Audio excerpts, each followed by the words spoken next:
Huzzah! And we are finally here. We had some major technical difficulties, and I am not a tech savvy person. So, that boss fight was pretty brutal. And actually I can hear myself in the background. So hold on. I did something wrong. Okay, I'll fix. Welcome to the Dying Kingdom, where, as we were just discussing, this is not the Happy Kingdom full of magical items and XP. This is a game that takes place in the Great Kingdom, CY 583, where shit is about to hit the fan in the Greyhawk Wars. And we are playing with some pretty awesome people. Abby is not here tonight. She might make an appearance later on. She has some shit going down. We're all thinking of her. She's fine. Just crazy. Crazy life gets in the way. So all my awesome players, they are going to play Abby's character, which is going to be wicked fun to see what Amara does. I wonder if she'll kiss Carver today. So speaking of Carver with a K, we got to fix up that thing. But Rich, tell us about yourself, who you're playing tonight. Hi, I'm Rich. I'm at Quixotic on the Twitters, and I'm playing Carver, who is a half-orc Grave Domain cleric, and hopefully he can keep everybody up through this coming fight. What? It's going to be a fight? What do you... Laura, what about you? Laura, and I play Cutie. She is a half-elf fighter, and she is very, very tough. It's so convincing. We are going to need that tough. And what about you, Nathan? Hey, what's going on? I'm Nathan, and I play Lyceum. He is a human rogue, and he hasn't had the best of the last few days. They've been probably the worst of his life so far. So we're hoping everything's going to turn around and be happy, but I doubt it. Is that my... Let's go with no. Let's go with no. How about that one? That makes me feel better. We were going to have John join us tonight to play a bard that you were all going to hate, but sadly we couldn't get the roll 20 up. So as I said, we're going to be playing Abby's character. She's Abigator Frenzy. She's awesome. Can't be here. She is playing Amara, a human warlock. So I can't wait to see what everybody does with that. And last episode, we had a pretty big things that happen and some almost close to death calls. So can someone just catch everybody up to where we are? Quick refresh. Do it up, Nathan. I see the look. Well, thank you. So I guess we were ended up traveling back through to where the original portion of where the villagers and the orcs fell. where we were tracking them back through. We were actually gonna go back north of town. We had gotten some information that there was another town we could visit along the way, so we were headed that way, and actually ended up getting waylaid by a bone naga in some of the in a bone pile, basically in the middle of all of this what we assume is necromantic magic. So we fought it, almost got TPK'd, probably by that much. Probably got TPK'd, so that's fun. And we actually end up coming through that, and we end up tracking what looked to be two sets of prints going north. There was some weird stuff going on. Looks like they weren't going at the same time, but they had almost done the exact same thing days apart. Some really freaky stuff. We really didn't understand what was going on. End up tracking them further and further along, and they ended up coming into a clearing where we heard some basically a battle, and are sneaking in the midst of sneaking into a battle. What we think is a Knight Protector surrounded by a bunch of undead, who I'm sure are pretty weak, and we could easily handle them. I think these Right. are friendly undead. They are going to give you all the hug. That's all we ask. So the scene that Carrie had just snuck up upon was this older gentleman in beat up gear. And he had the symbol which, Amara's Raven described back to everybody. And you knew from your incredible rolls that this was the symbol of a Knight Protector, which you just know is the ancient order of knights that protected the Great Kingdom. But you really don't know much more than that, other than the fairy tale legends of them killing dragons, saving whole nations, saving hundreds of people. This was the epitome of the order. But you don't really hear much of them anymore, so you're kind of struck odd by that. And as Carrie sneaks up, she sees this guy in the beat up armor fighting like she's never seen anybody fight before. And Carrie is a veteran of war, and she's seen a lot of strong people, and the moves on this guy is just flooring her.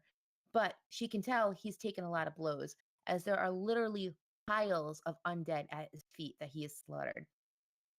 And as she gets closer, she tends to recognize one of the undead, because it just wasn't somebody she met in passing. It was an orc boy that the whole party, half orc boy, that the whole party failed to save one sad day. And there he is, epitome evil. And here we go. So Carrie did the sneak thing. So Carrie gets to make a move before anything else. And we are up on our little screen here on Roll20. And Carrie, what do you want to do?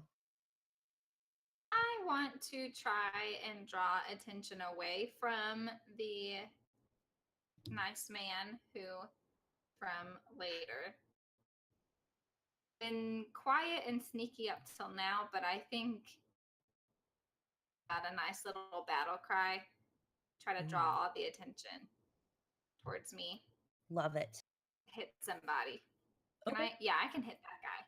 Oh, for sure. I'm gonna hit I feel like that guy. for the piles of shit that's going on right here, I had to put some blood in the scene super quick, because I mean it is a mess. There are limbs and body parts and just nasty pieces of the dead floating everywhere, and like literally a pile of them at this guy's feet as you could trip off. It's going to add some blood as you're taking your swing and doing your battle cry. Why don't you, for your battle cry, do you want to try and intimidate people or just get their attention? Hitting is always good. Yeah. Intimidate them if I can. Yeah. Well, let's roll then. Why don't you give me an intimidate roll and see how good your battle cry is going to do? Okay.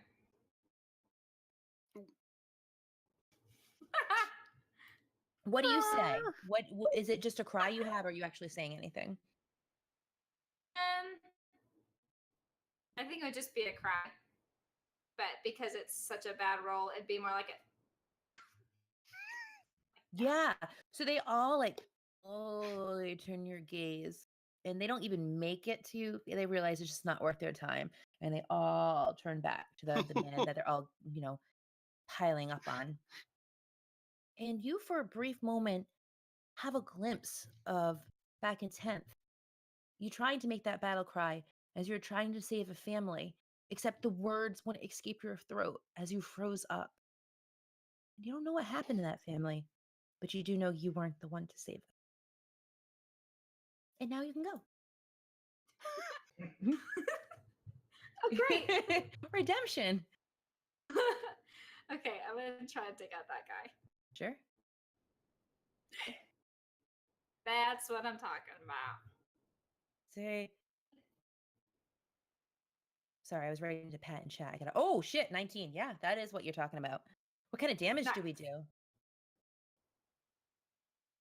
We do some. We do pretty good some. Oops. Oh, you want to know what my number pad's on? See, I'm so untech unsavvy. All right, you take a big slash out of this undead, and now it is paying you attention as it turns and goes and starts looking at you. And we are going to all roll initiative now. But before we do, I want to mention our Divine Favor bar, which has saved our asses more than once. So, return to Greyhawk. The Greyhawk channel has this really cool thing, Divine Favor, that when you donate bits to the stream, you rack up this little bar at the bottom of our thing. And when it reaches the top of it, the characters get Divine Favor from a god or spirit of their choice. And they get cool little boons that can happen to them. And Zytec 2K hooked us up last week, so we are just starting a new bar this week, but it was pretty cool and instrumental in what's to come. But all right, let me set up this initiative, which, again, learning curve. All right, if everybody can roll initiative here, and then whoever wants to roll the lucky initiative for Amara, feel free. I'll roll for Amara. Okay.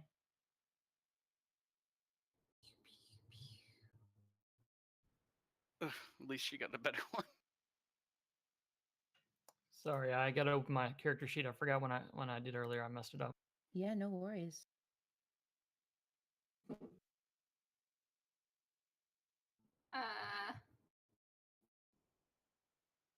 In the thing. Jeez, Nathan, nice. Yeah, that's the roll I get a 20 on, or high on. Not Yeah. not going crazy rolls or attack rolls or not dying rolls, but initiative. Yeah, thanks. Look, guys, I rolled initiative for a blood splatter. How cool is that? I'm gonna roll So again because this- mine didn't show up in the little. You turn have order. to click on your token and then roll initiative for it to jump into the initiative tracker. Uh-oh. And on the map? Yeah. Okay. And then you can just type in what you got too. Yeah, you want to keep that 19. I kind of do. Just a little Wow, bit. they rolled pretty good. My thing is getting all messed up. Let's click on my face. Roll my thing. I need to roll. I know there's this really cool like it's this macro that you can do for initiative, which I will eventually learn how to do when I can figure out basic initiative. That's going to take me. Yeah, the macros are nice once you get them down. I haven't been able to get them down, but I know that they're out there. So it's just a matter of figuring it out. So this goal, and if this is actually this ghoul, is the undead orc boy. You know, this one. The ones that's different than Oh. everybody else. Okay. Okay. It didn't. All right, let's see if I did this right. You. But I don't think I did. 1, 2. There's still 3 without initiatives on my Yeah. screen. We had a 17 and 18. Sorry, guys. I like the zeros better. Yeah, this is where my learning is where I'm getting there. I will At get least there. the undead orc boy is the same initiative as me. I guess that's Is a fitting. 3. That is perfect. That is perfect. I hope you two have Half fun orcs, together. we like to stick together even when one of us is undead. Your eyes meet across the battlefield. There's sparks flying. We understand how it goes. All right. And we finally figured it out. Thank you for sticking with us as I learn how to play roll with Roll20. And Lyceum, you're up first. As you walk into this scene, you've only heard described through Amara's raven. You are taken back by the sheer number of dead bodies at this knight's feet. And for an individual to decimate this many characters, you just know the strength he has in his arms. All right, so I'm going to attempt to dash. I'm actually going to dash up this way. If you can see, I can move 60 feet, so I'm actually going to move up to this tree just north of where Sure thing. Kiri is fighting, and Yep. then up there. Is that, I'm assuming is that higher ground? Well, yeah, we'll say it's higher ground. You see this like little curve right here? It goes up Yeah. like a couple, yeah. Okay, that's really what I want to do. So I'm gonna move up that way, and then make my attack with a hand crossbow from up there. Okay. And are you attacking the one that is attacking Carrie? Yes. All right, so that's 60. And then I'll be attacking that one with a hand crossbow. Sounds good. Yes. And I will be hitting with a hand crossbow. Wow. And I will be doing lots of damage with the hand crossbow. Yeah, what kind of damage do you do? Oh. All right, so that's going to be 15 damage. Yeah, maybe you guys Jesus. don't The even crit. Carrie.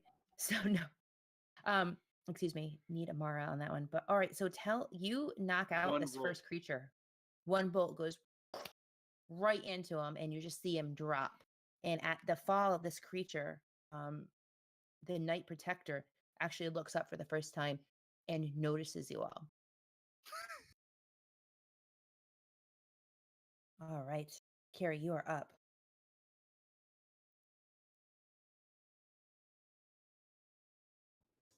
Laura's. Okay. Oh, never mind. I'm just gonna keep. Can you hear me? Yep. Yeah, you're good. Okay. Okay, good. I'm having y'all are coming in and out on my end, so if just let me know. One of the things I've learned guess. that if people are coming in and out, make sure Discord is right at the top, because then like all it somehow works so that it doesn't get so choppy. Like your Discord is hop into Discord and you might be able to hear us. No. Okay. What I'm going to do is hit a new guy. I'm gonna go.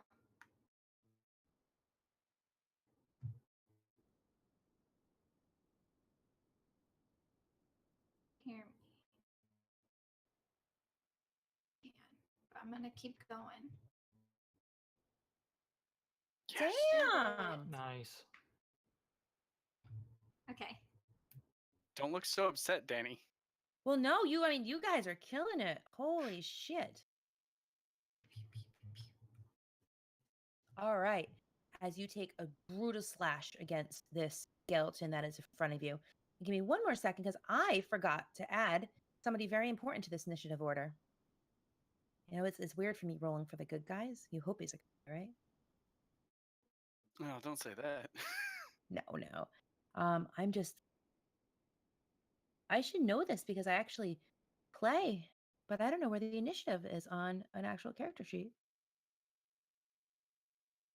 At the very top. Top middle of hit points. Boop, boop, boop, boop, boop. Nope, we're just gonna roll as dexterity because that's the best I can do right now. Okay. Skeleton's turn. And the two skeletons that are still standing are going to be attacking. And let me just. So, Carrie, the skeleton that just attacked you, you just attacked, is going to let out a screech and is going to slash at you with a short sword that it has. Oh, Jesus. Ooh, 24 hit?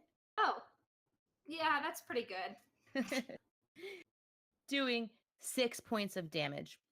And likewise, the other skeleton doesn't really know that there's anybody else around, and he is going to turn towards you, and he's going to fire with his short bow at you.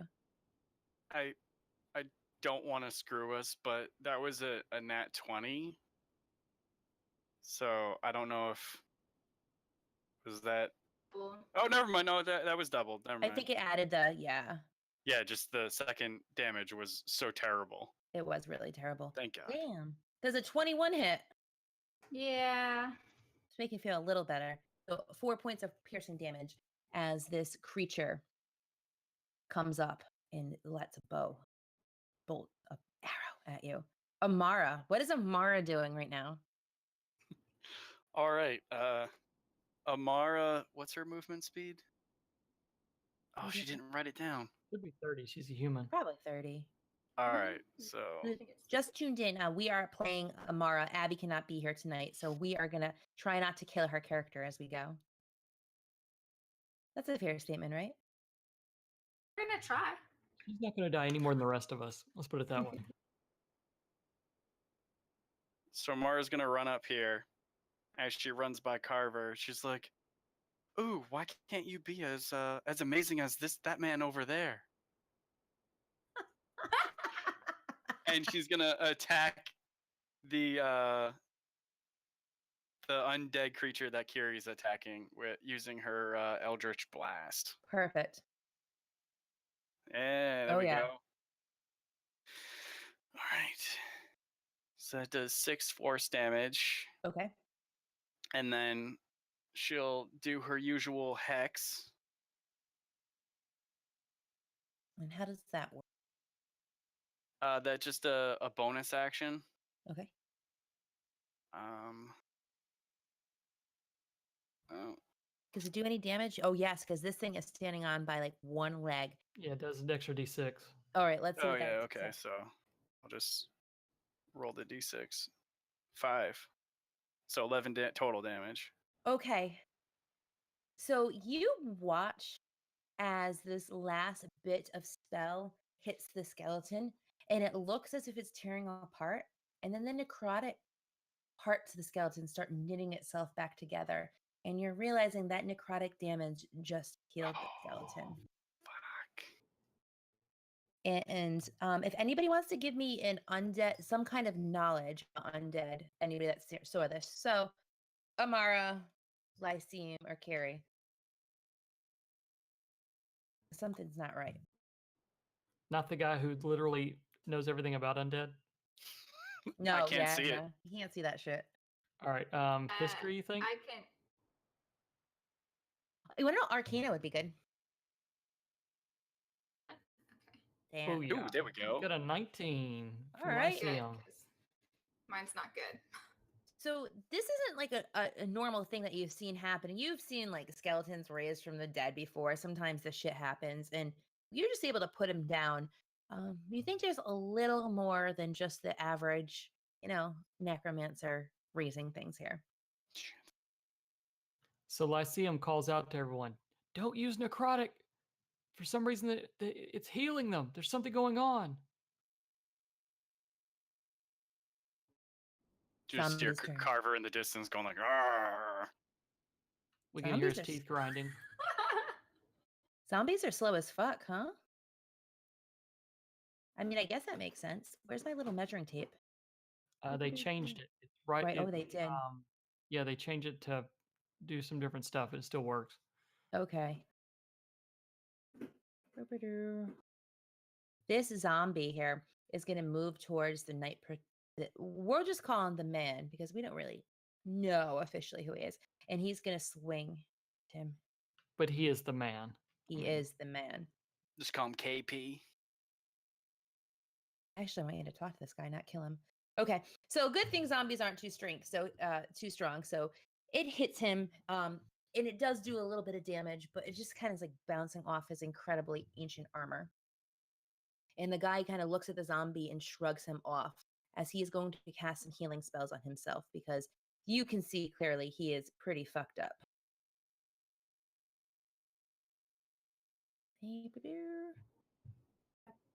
Take care of you. Okay. And he's healing himself for 23 points of damage as you see the blood stop coming from his left arm that was severely hit. And he is right now just taking measures to stay alive. And now it is Undead Orc Boy's turn. And I'm sorry, Carrie, you are standing right there and you are looking just perfect for him to go after. He's going to claw at you with his nasty looking claws. Ooh, 19 hits. That is my AC. Okay. You're going to take 7 slashing points of damage, but also I need you to make a Constitution saving throw, please. Our Constitution saving throw. Yes. Okay. And you make it. As these claws dig into your flesh, they start to sting, and you see them start to kind of like grab hold of your flesh almost, and these leftover marks, but then they fade away as your resilient fighter spirit is resistant. All right. Carver with a K. All right. And I just Carver add going one more to zombie. perfect. Carver's gonna run in and first cast healing word on Kiri for a whopping 2 points of healing. But every bit helps. Hey, Thanks.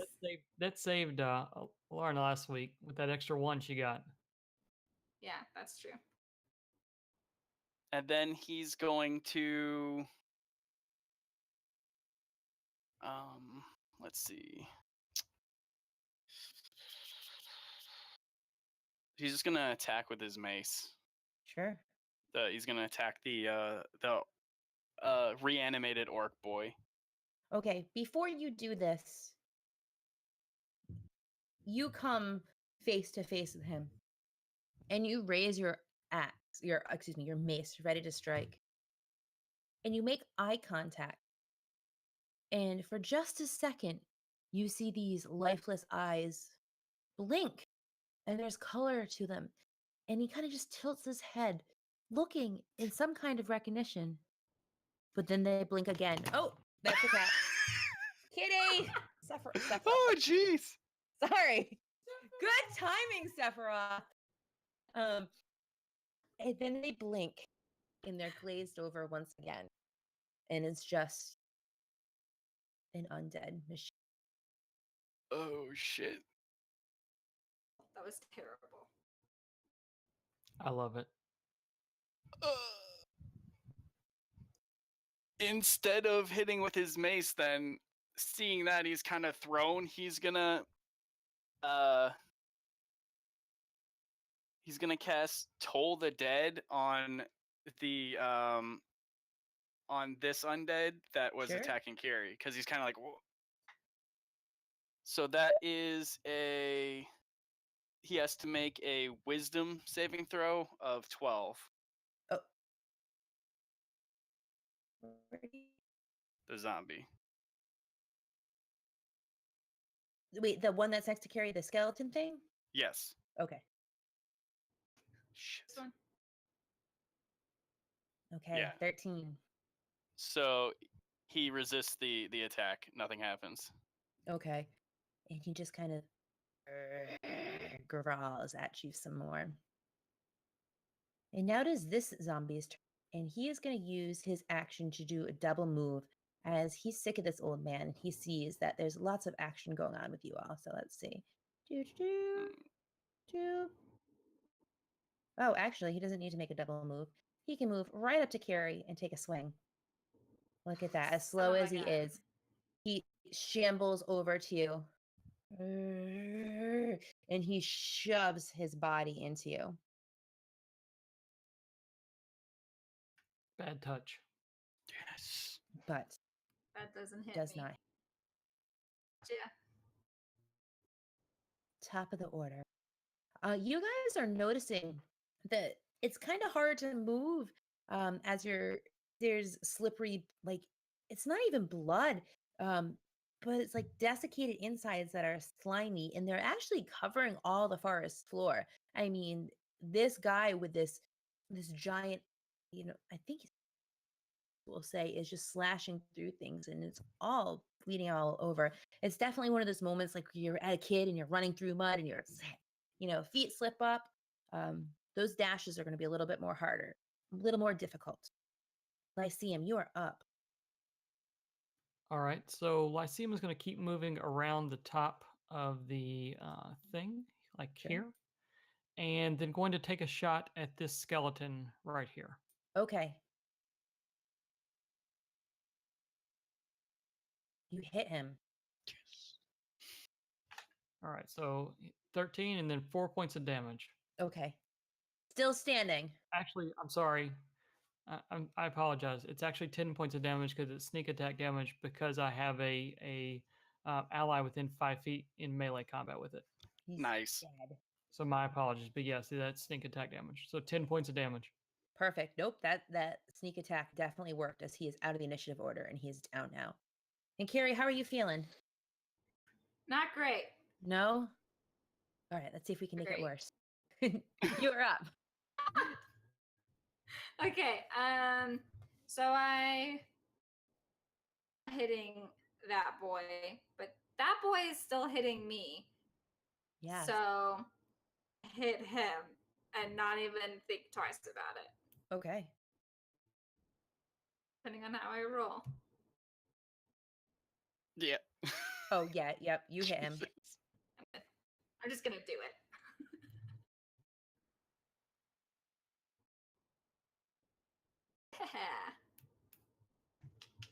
All right. 10 points of slashing damage. And as you hit him, you hear a familiar phrase. As a voice you recognize goes, "Why? Why me?" And then starts growling. Misery, I promise. Carver, you hear this and you remember his plea for help. He was just getting persecuted because he was just a half orc. There's no other reason. All right, and we have our skeleton friend that is piling on over, walking over his dead body. I am sorry, Carrie. You are just like right there, and they're happily going after what they see as a pig pile. A 20. Does a 20 hit? Hit. For 7 points of piercing damage? It's okay. It's okay.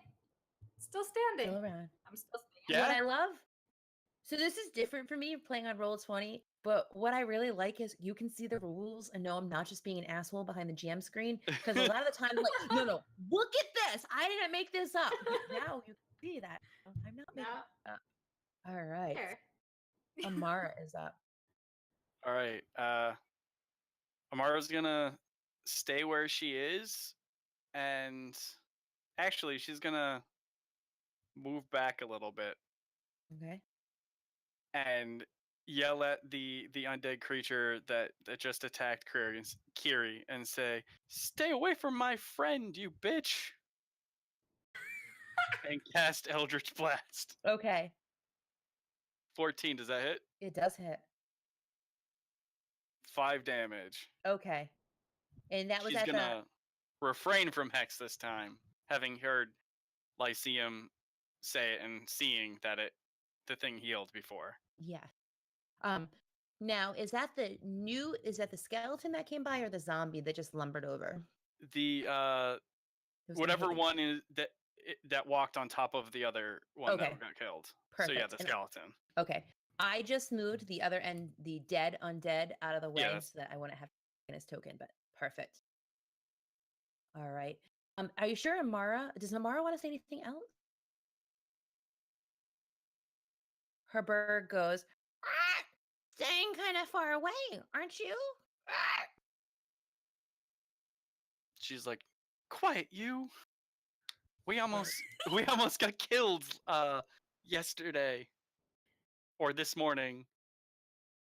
And the bird pulls out her hair and says, "Your hair is like straw. You need conditioner." Ah. I don't Oh. want to cause a rift between Abby and her bird. They'll be fine next time you see them. The zombie that is fighting the Knight Protector is going to take another swing at him in the armor. He just bounces off the armor. And the Knight Protector is going to take some swings. And as he lifts up, what did I get here? As he lifts up his great axe, Anybody that's looking that direction sees it glisten in the sun, and your eyes just immediately are drawn to it. You've never seen a weapon of this quality, even in this intense battle, even with all this going on. You can't but help but look at it as he takes one swing and he takes another swing, and you watch the axe just slip through this creature like it's butter. And you have never seen a man move that fast and with such grace. A man that is obviously heavily wounded, bleeding through every crack in his armor. His face has claw marks where zombies and skeletons have been clawing at him, with a pile of undead at his feet. You are quite aware this man is something special. I'm all verklempt. And our undead orc boy. I'm sorry, was that Carver or Amara? I didn't understand. Wouldn't you like to know? Wouldn't you? Our undead orc boy that you all recognize when you fail to save him is going to turn to Carver, and staring him right in the eye, he's going to claw at his face. Nope.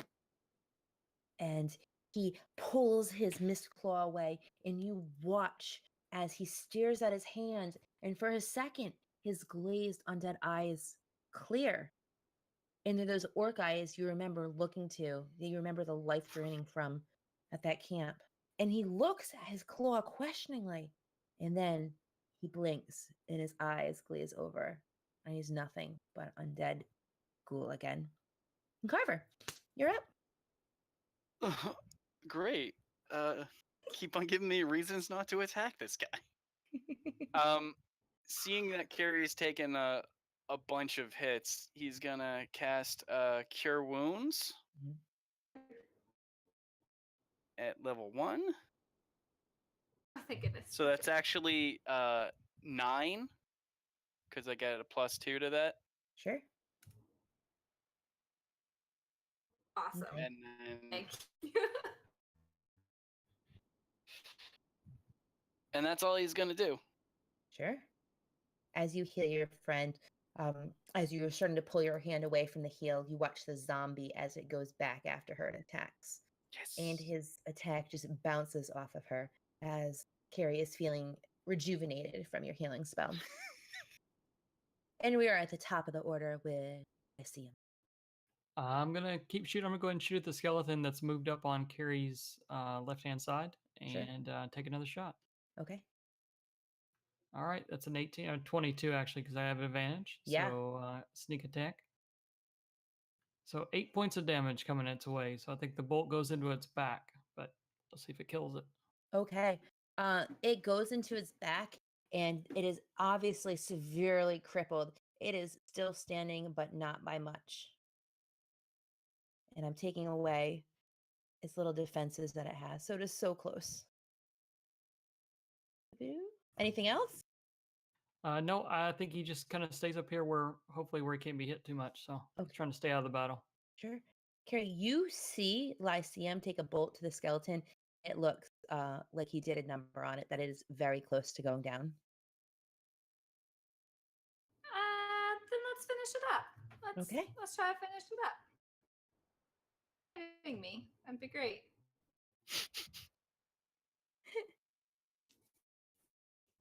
Oh my gosh, I lost my roll 20. We're back. Oh, Okay. no. 13 does hit it, Yes. and it is Okay. down. Yeah. Yeah. Oh, it is beyond down. As another one bites the dust, and the pile of undead is growing. And Another Amara one is up. bites the dust.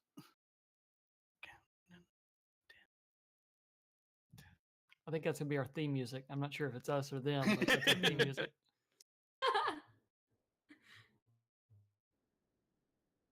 Amara, who wants to play Amara? I think she's Dang just it, gonna. Rich.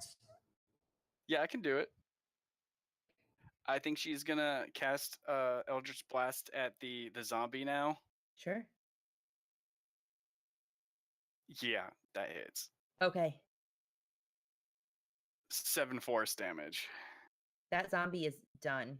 Nice. So as we fast forward, you have decimated all of them except the orc boy.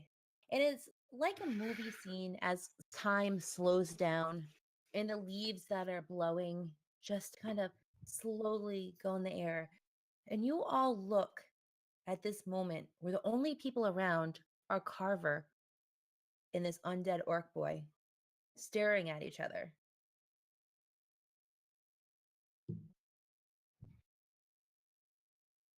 And the orc boy is going to take a swing at you, Carver. It's just his nature. You know this. 16, does a 16 hit? No. Okay. As he swings at you, and then he has a momentary look of confusion as he looks at you when he looks at his hands again.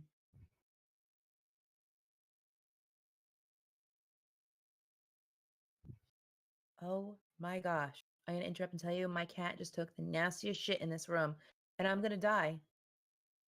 That's all. GMTPK.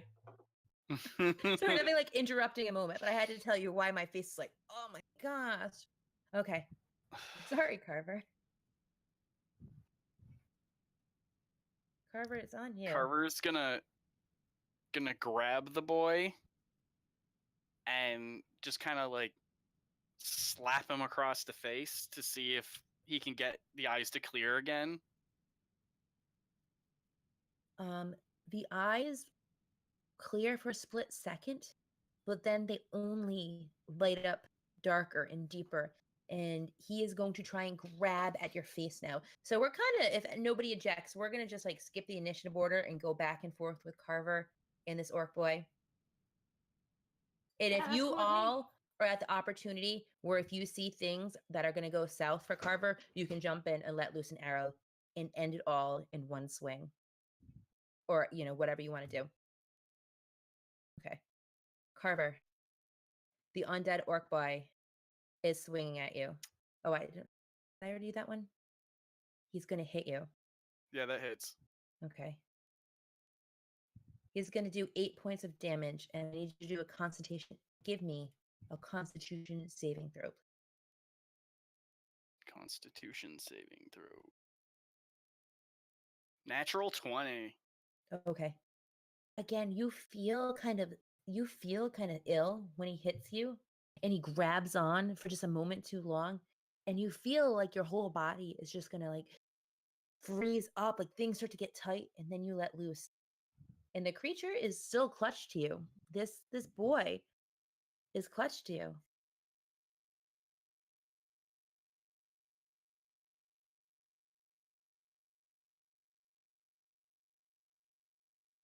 He's gonna, with his hands, reach back up with his hand and push him off of him Mm-hmm. and just say, "Rest easy, my friend," and attack and just try to cave his head in with the mace. Do it up. 15. It hits. 9 damage. Okay. He is still standing, but not by much. Oh, no, he still has some. He is still standing, but definitely took a good hit with that one. And as he stands up and the mace went into him, you opened up his chest enough and the remnants of his clothes. And you have the memory of him having a symbol of Wuja, your god, on him. And there's no longer that symbol. There's a symbol of red, beautiful red circle and a skull and all little skulls lining it.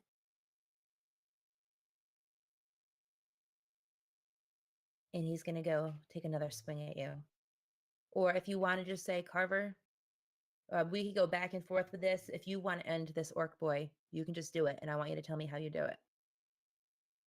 I'll let him attack one more time. Okay. Yeah, you got it. It's going to bite you now Yeah, that hits. for 11 points of damage Oh, as he latches on to his Jesus. neck. That Tell was a me dumb how- move on my part. How bad did that hurt? I'm down to 1 hit point. Oh my. So he was feeling bad about this young boy that he wasn't able to save, and he noticed that the kid's eyes were clearing and that there might be a way to save him, but then when it attacked him and got darker, he's like, I have to end this. And he was trying to, like, he didn't have his full heart into it, but as soon as it sinks its teeth into him, he just like, I gotta end, like, this is done. And he kind of like trips him to the ground and then just caves the head in. As you cave the head in and you pull up your mace, you look at his face, and for the first time you realized there was the starts of carving in his face. Symbolic carving. When he pulls away the mace, he also grabs that medallion and chucks it away from the body. Okay. As you chuck it away from the body, this undead creature slowly gains a color that's familiar to you, a color of an actual orc, half orc being, and his undead collar turns into one of life, or what was life. As you watch, as this undead orc boy turns into the little boy begging you for help, just with his head bashed in because of you. He just kind of like looks up, sees that everybody's kind of staring at him, and walks off into the bushes, like walks away from the whole thing.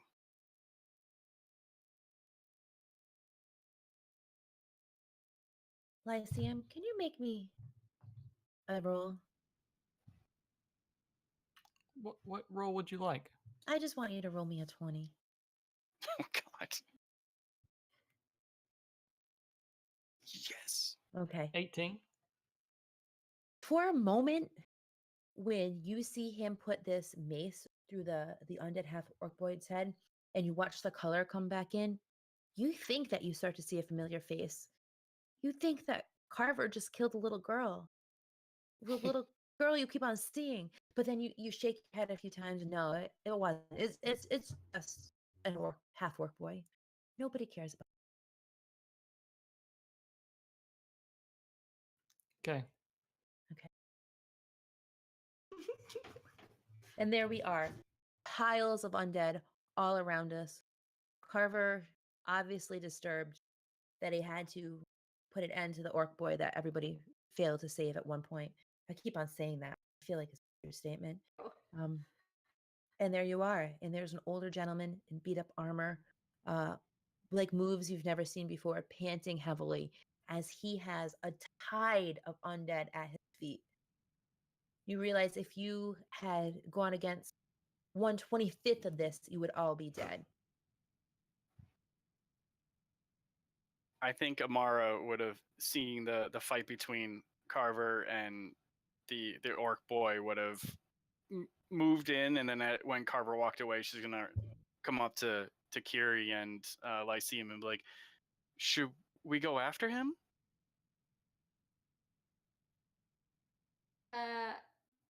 Curie just she's very impressed with this man. So she doesn't even answer her, and she just walks to him. And Lyceum is kind of looking over the ground. He's walking, kind of scanning the ground, all the pieces and bodies and everything that he's seeing, and he won't really answer back. He's just kind of looking to see maybe if he recognizes someone. Since he saw the little girl's face, in his head he's thinking, is she here too? So with no one responding, Amara's like, "Can they hear me? Am I still here?" You hear, I think they think you're a bitch. I mean, I might have overheard some of them saying it. I'm just saying. Jeez, the Raven's really combative tonight. I should have played the Raven. You want to know why? Because he didn't, get to go after those other birds aren't nice. Oh, He's feeling rejected. I think Amara would kind of move up, but not actually like approach Carver, as he's like moved further away from the group and is kind of just, I don't know, punching a tree or doing something Yeah. that hurts to distract himself. You watch, Carrie, as you're walking closer to this. Obviously, you recognize a knight, whether he's still a knight or whatever. He wears the garb of a knight. Casts a spell on himself, and you watch these wounds heal like you've never seen wounds heal before. The magic that he is channeling, the divine magic, is incredibly powerful. So much so, you actually feel warm as you get close to him. And he looks at you, and without saying a word, he just moves his hand through the air, almost as he's casting something, trying to divine some knowledge about you. And doing so, he nods and he says, "You look hurt. May I?" And he reaches out his hand.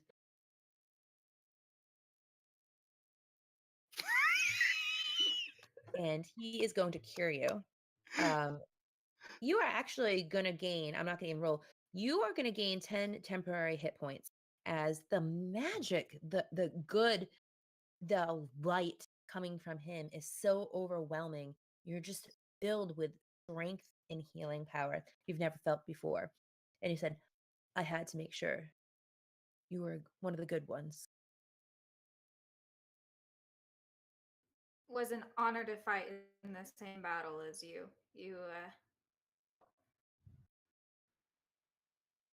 It's been too long since my friend, and he looks at his axe, has been in a fight.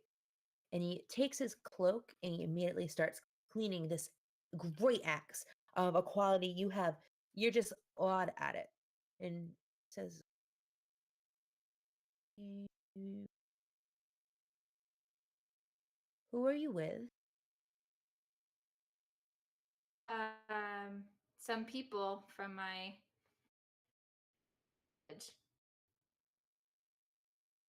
real familiar with them. "And why would you stop to help an old man when you could have died yourself?"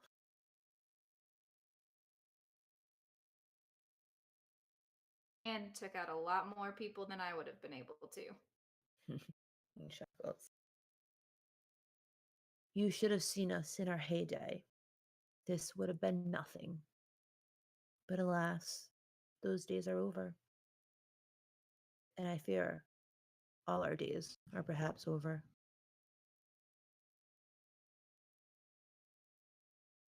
I think at this point Amara comes to him and goes like, "Oh, hi." He looks at her and stares.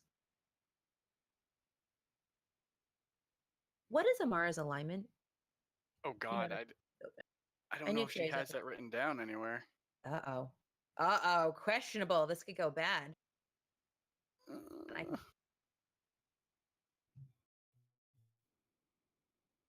Neutral. Okay. He looks at Amara and squints his eyes and says, "Really? This is what the gods have sent me with?" And he keeps on, you watch, he's touching a pouch and he's patting it and he's shaking his head. "It should have been you." And he looks at Carrie as he says, "But you, a warlock." She's like, "You got a problem with that?" "Really? Attitude? Heronius could smite you, and you wouldn't even know what was happening. I'm here to save you." And you give Listen, him, pal, I'm one of the good guys. So I'd appreciate it if you watched your tone. Who are you here with? Show me the rest of them. Are they all as undecided as yourself? Hey, Let me ask Lyceum. you. Let me ask you this. Do you stand by Ivid? Do you stand by our Overking?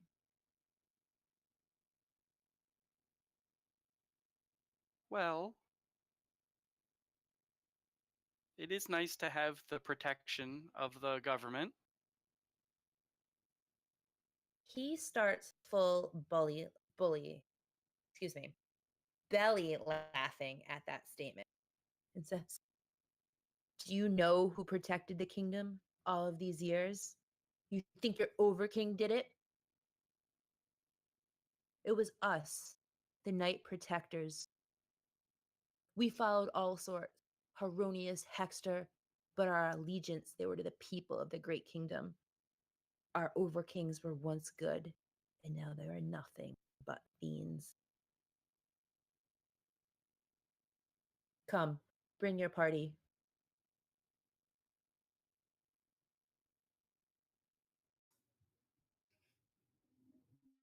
Hmm. Okay. What's your name? What's your alignment, Lyceum? I don't know. I tried looking earlier when everybody was asking.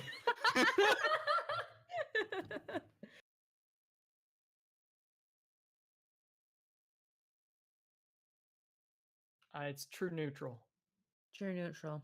Oof. Another one. But, as I did say, I worked side by side with followers of Hexor. And they cared about one thing, and that was Erdi, our great kingdom. And you, he looks to Lyceum, you travel with a half orc. Your race has plagued us for centuries. At this point, Carver's like hearing him like trash talking his group has kind of like walked up, like kind of behind him, is like, what's your problem? My You got something. problem, You got an issue with me, say it to my face. I said your race. I did not say you. You speak ill of my kind, you speak ill of me. You know what they have done, do you not? Do you know the thousands they have butchered? The innocent villages they have pillaged? The women they have raped? Same as humans. I know of no half orcs that have done it. He bows his head in deference, in I don't know the word. Danny doesn't know the word, but I think that's close to the word. He bows his head and says, true. I cannot judge what Heronius says us. Oh, 1 second. One of my kids is screaming. Sorry.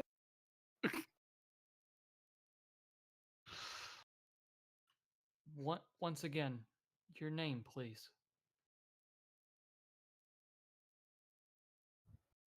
You're still muted. My name is Sir Edvard, and I was one of the Knight Protectors when this kingdom was worth protecting.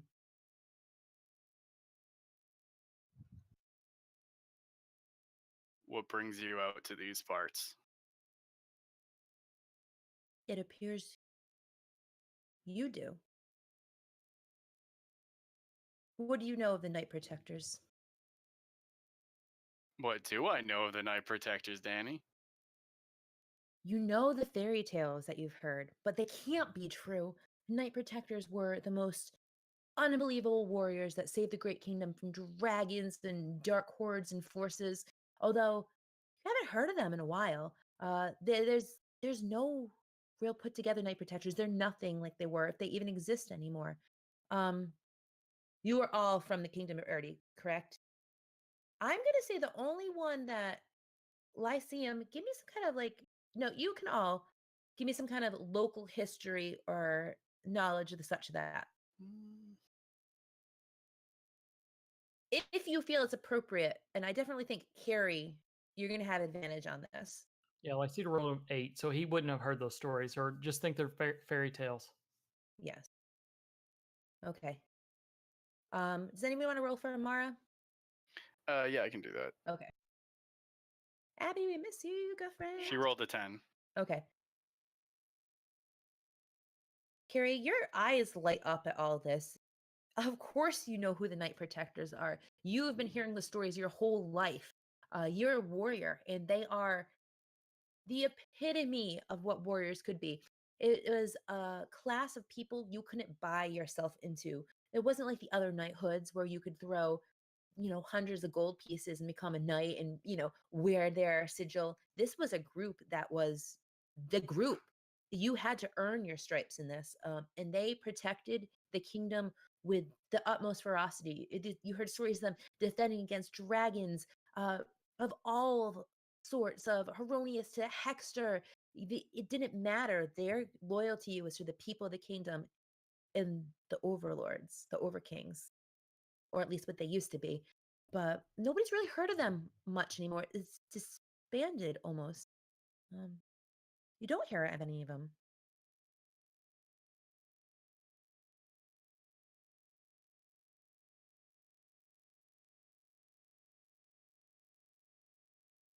Oh, I cannot hear you, Laura. I'm sorry.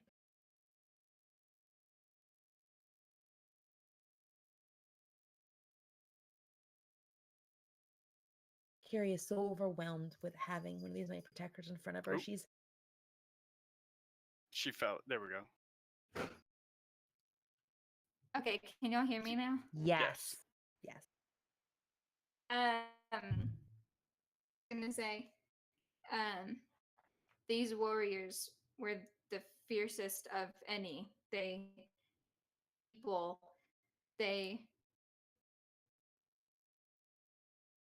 incredible.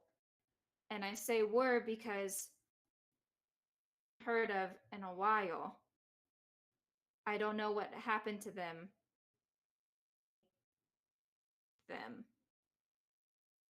We're hunted. That's what's happened to us. If you think that our Overking is looking out for you now, you are wrong. Gone are the days of just Overkings, ones that care about the people. Now they stand on a throne of fiends, and we must hide. But it Like seems actual fiends. actual fiends. Do you not know what our great kingdom is built upon? Nope. I fear not tell you, as you're. There is no offense taken. All warriors, and he looks to you, Carrie, must start somewhere. But you're too green to even hear of it. If you get these wild thoughts of chasing down and righting the kingdom, you'll be dead before you could blink an eye. I'll let you know what I can handle. Can you handle demigorgons? Can you handle devils that come from hell and sit on a malachite throne? Now you're just spinning tales to make yourself sound more important. And he laughs. Have you not seen any of the undead? Have you not had nightmares pulling at your head? It's only the tip of the iceberg. You have no idea what you go against, what is out there. And I beg that you never find it.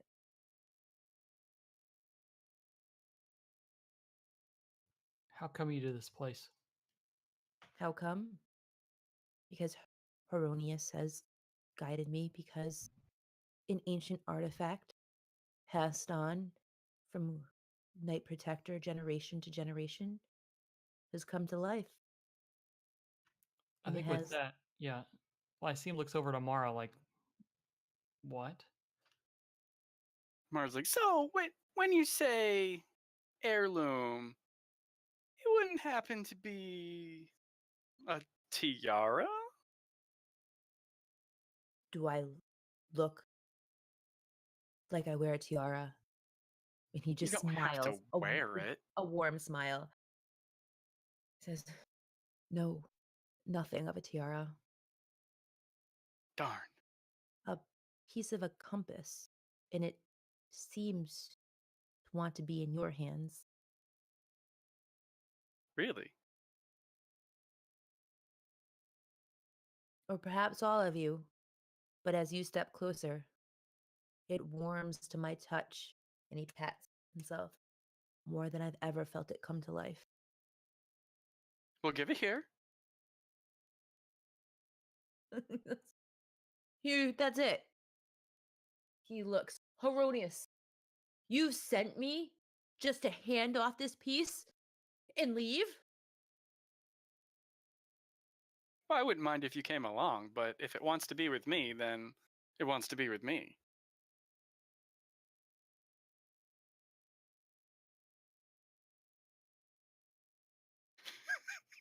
And he takes something out of his bag, and you see him hold it up to his face, and he's praying on it, and he's playing in a language you don't understand, but it's actually very pleasing to your ears, and it's making you feel better.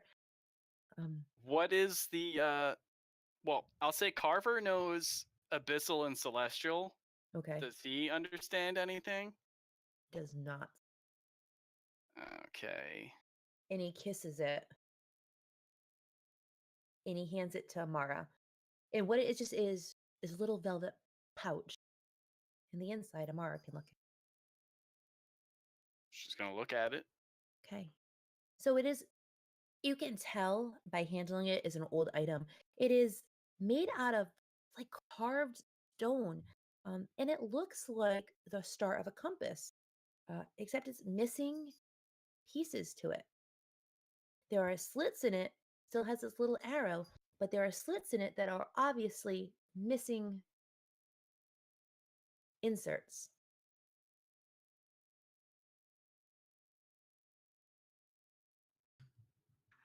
So I really hope that Abby is okay with all of this. She's gonna look up at the Night Protector and be like, "So what do I do with it?"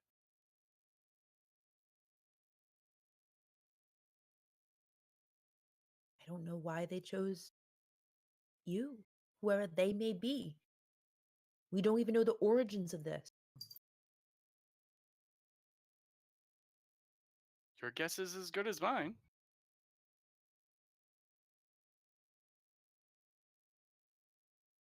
And with that, I would suppose my duty's done. Carver's standing off to the side. He's like, "Oh, great. Something else to make her feel self-important." Where will you go?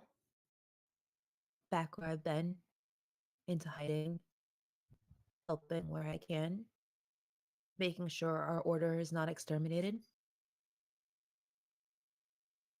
Left. Not as many as there should be.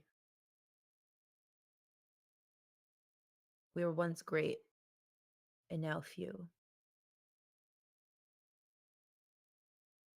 The corruption was too much for many. But you, and he smiles, I see you. You could be great if you follow your heart.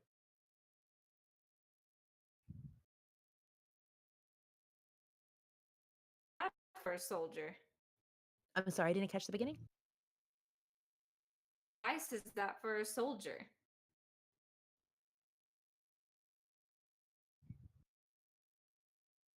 One I think you need. One that I've lived my life with. We have to make hard choices.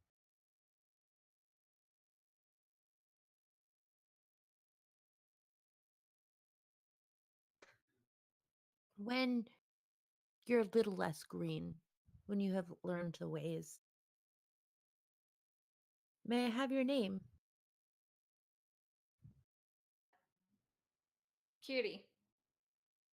Carity. Perhaps we'll meet again. And if you find it in your heart that your priority is protecting this kingdom, protecting it before its ultimate demise, Send the word. And he hands you a little stone. It's just a little pebble. And he says, say my name into it, but only when you are ready. I will be watching you all. I don't know what you did to get this, earn this. You look like you've just come out of a woman's womb. No offense.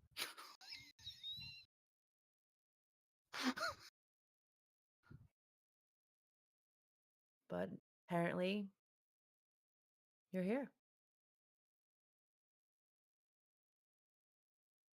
Have you sensed it? Have you sensed growing evil?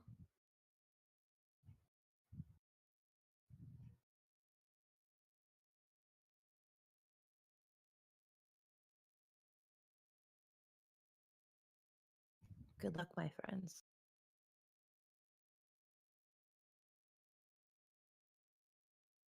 See ya. And what we're going to do next week is we'll tell Abby about this. And if Abby has any questions that she wants to ask, we'll just do a quick like flashback scene of her character there. That way, if she had anything she wanted to mention as such, we'll do that.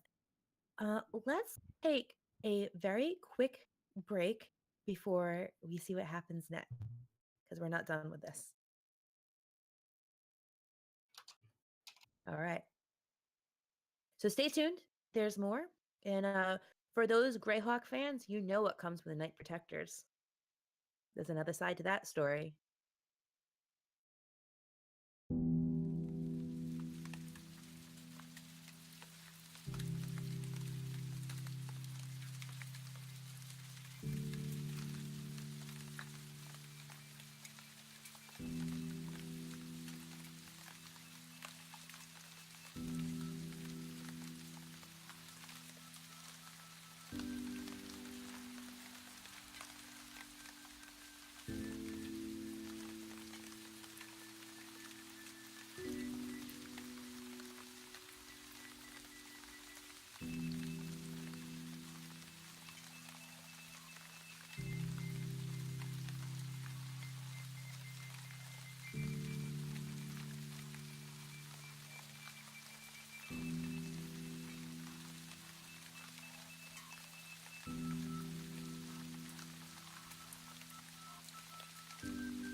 not comfortable.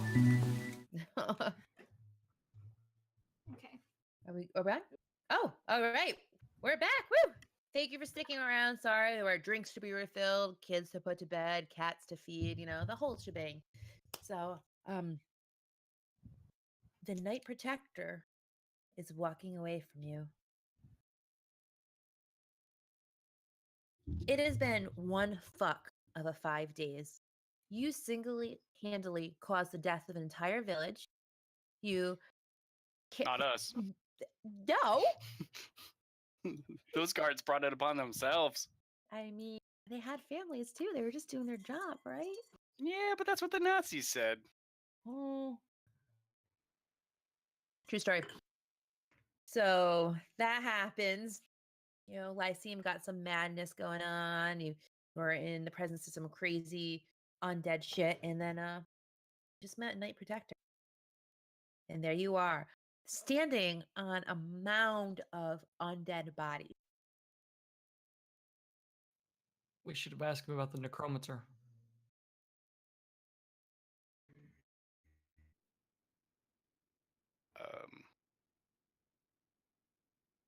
He's not running away. He's walking. Yeah, if he's still within distance, I yell out to him, Sir Edvard, a question. He very slowly turns back. Yes? We came this way to track what we think is a necromancer who did some really nasty things. Do you know where he is, or did you take care of him during this battle? He smiles big. A necromancer? Just one? You do know our kingdom is ruled by one, right? Wait, what? What? You don't think that Ivid himself could come up with all the wonderful plots and plans he does? He doesn't have that type of brains. The demons have seen to them. It's just a puppet to one of the greatest necromancers, greatest magicians, evilest, vilest creatures you'll ever know. If he's so bad, why haven't you gone after him? He would squish me like a fly. And I know my own strength. And I know I'm better saving little people. It'll take more than one.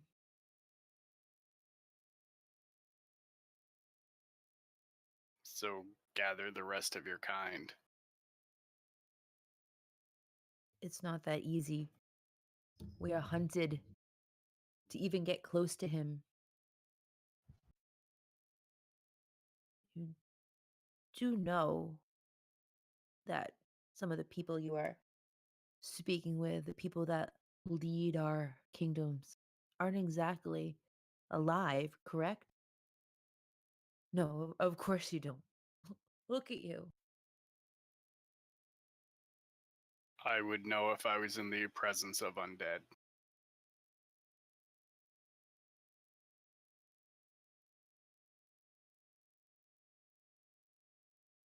What was that? He whispers, I wouldn't count on that. That's kind of my thing. It's kind of his thing.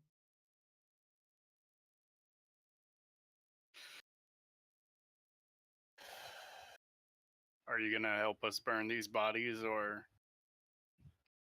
do you make a habit out of leaving the undead to possibly rise again? With my act, they will not rise again. You are right. I did not think of the weapons that you wield. Yes, I will help you. And he starts gathering twigs.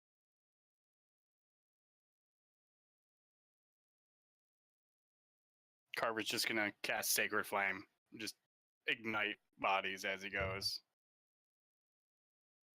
That's the way to do it. Carver, the thought that your powers couldn't detect undead is really disturbing to you. That is your thing. That is what you do.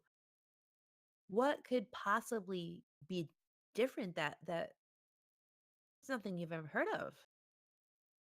Carver Is just there- thinks that this guy is either making things up or isn't as powerful as he says he is, because Carver would know if he was in the presence of undead.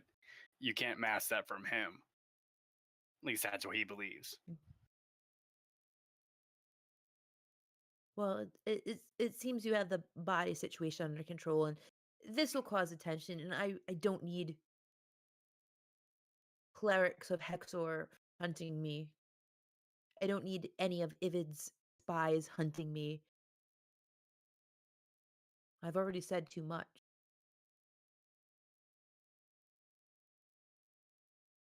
Nothing's keeping you here.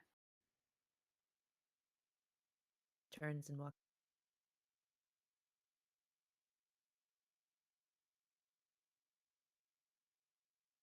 Lyceum just watches them go and kind of shakes his head like, dude, it could have been better. You know, you didn't have to be like that with us, but whatever. Amara, your pocket is shaking. Ooh. Such a drastic jump between Carver and Amara. I think Amara is who Carver wants to be. All right, she's gonna. I assume it's the pocket with the compass in it. It is. And it's starting to go a little wacky. The needle in it is starting to ping back and forth. What do you want, little guy? She hears a voice in her head. It wants you to listen to it, of course. Well, I know that. Speak.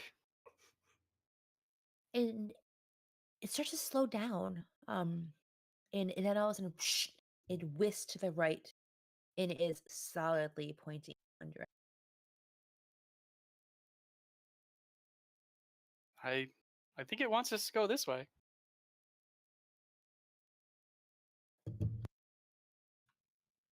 Were you thinking of anything? Is this a response to something? What would make it do this? Carver's like, you're gonna listen to an object. Look around you, Carver. Nothing is as it seems. Nothing's I been know, as it but come seems. on. I don't like to leave my my future up to an as before inanimate object. Matters what you want to do because you've tied yourself to following Amara, haven't you? Ouch! Fuck. Yeah.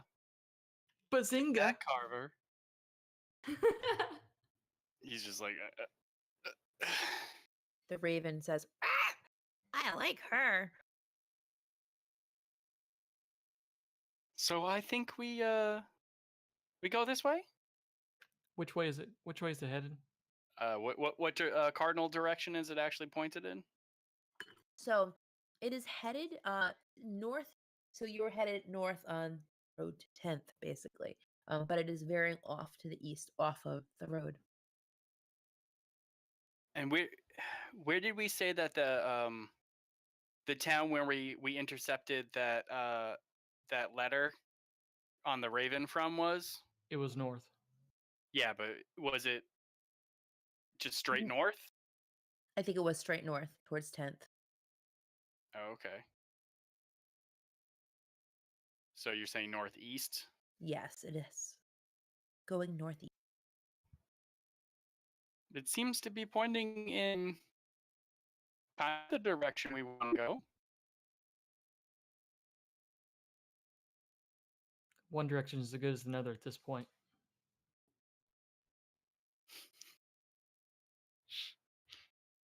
All your nostrils are filling with the most disgusting, terrible smells of burning undead. And it's nothing like the flesh of a burning village like you just smell.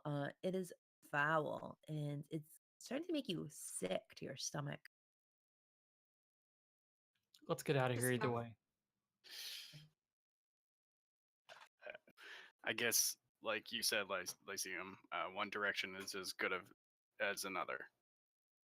Let's be gone from this area. So I guess we head northeast. Okay, so you wanna follow the way it's going?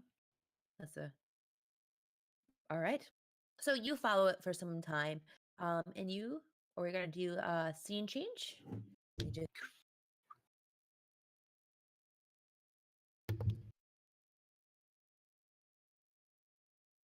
Oh snap! and you're out in thickly wooded area. It's getting a little more difficult to just walk through as it is completely overgrown. In the compass, you can load yourself anywhere in here. Has stopped fluctuating at all. And is just relaxed. And Amara has felt the heat from it just wane.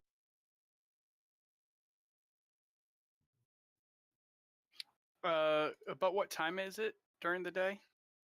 Dusk. It's getting dark. Oh shit!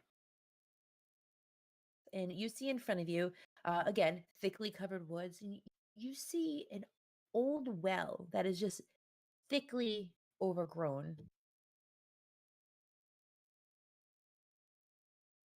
Well, I think the compass wants us to go in there. In the well? Like Really, inside of the well? that's what it's telling you. Well, not exactly, but it's not really giving me a direction anymore. He said it was broke, right? Like broken? Like, oh, I'm the crazy one.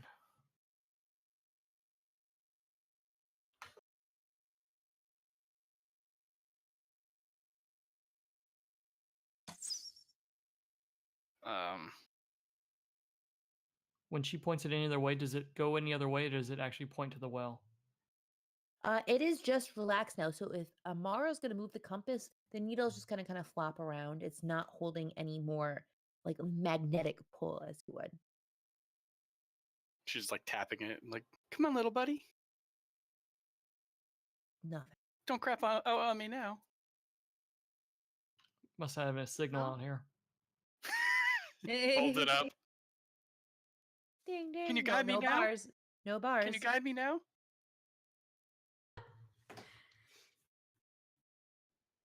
So we can go look at the well, but I'm not jumping in. It's almost nighttime. I would suggest we at least set up camp before we do anything. Yeah. Do we want to check out the well to see if there's anything in there that's going to come out at us, or where do we want to set up camp? That's what I want to do. All right. I guess Lyceum looks at Carrie and says, "Do you want to go check it out with me, and then let them start setting up camp?" Carver's gonna use his eyes of the grave and see if he can sense any undead within 60 feet of where they are right now. He's gonna like go up to the well and try it. Sure. He doesn't. You do not feel any. Well, there's at least no undead within 60 feet of us.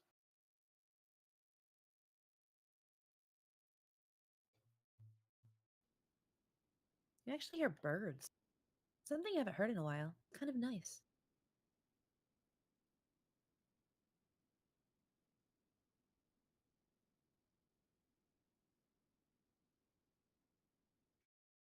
The raven says, "Rah!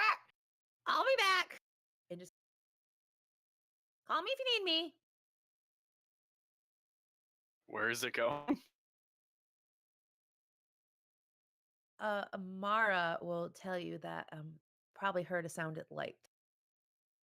Oh, the other birds. Yeah,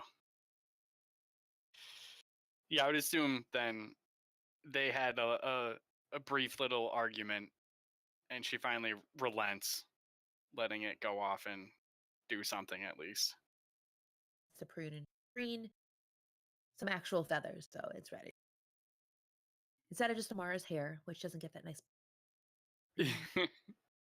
So I think Lyceum finds a kind of an opening, starts setting up camp, but he's pretty pathetic at it and really doesn't know what he's doing. Anything that he does, he kind of messes up and bungles. So somebody may want to help him. Carver's just standing back watching him do it and kind of using that to help lighten his mood a little bit. Get a little chuckle. So you're You setting should up camp. investigate the well before I help. Okay. And I think So- we're staying pretty close, right? Carrie, how are you Yeah. investigating this well?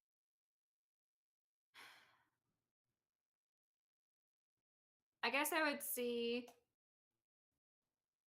to disturb it at all, but I do want to see down it at all, or if like how the overgrown stuff is on it, I guess. So as you get up and you're investigating it, you see that all these the well itself, it looks like is boarded up. Um, but there's all these overgrown vines all over it. And as you're checking it out, can you give me a dexterity saving throw? Sure. Okay. Um, that'll be good enough. You watch as the vines at your presence all of a sudden start shaking and moving, and they're coming alive, and the vines are all rearing up. And we are going to roll some initiative as you Oh, have shit. just, yeah. Ignore what this looks like. It is that big, but it doesn't look like that. It's all these twisty vines that are actually going to grasp at you. And let me clear this initiative turn. Move up. I'm so Carolyn. sorry. Hey, one of us was gonna do it. Yeah, no. Ooh, I got good initiative for once. Yay. Oh, And Amara did not get a good initiative. let's see. Boop, boop, boop, boop. It's amazing how you took the better score of the two of those. I literally clicked on her character sheet. Right? Okay, Carver. You see these leaves start going towards Amara. Okay. These vines. Towards Kiri. Carrie, right? I'm sorry. Yes, excuse me. Yeah, All right. I would have moved way up there. Yeah, so Carver's just staying off to the side laughing at Lyceum, and then he hears the branches start to move and stuff. He's like, "What happened? What's going on?"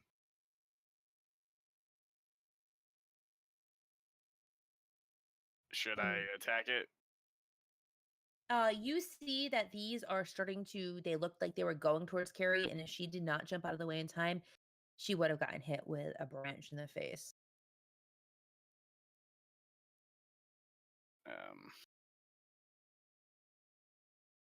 He's not exactly sure what's going on, so I don't think he's gonna actually do anything. I think he's gonna suggest let's just back away from it. You got it. Carrie, this tree just like kind of was lunging out at you.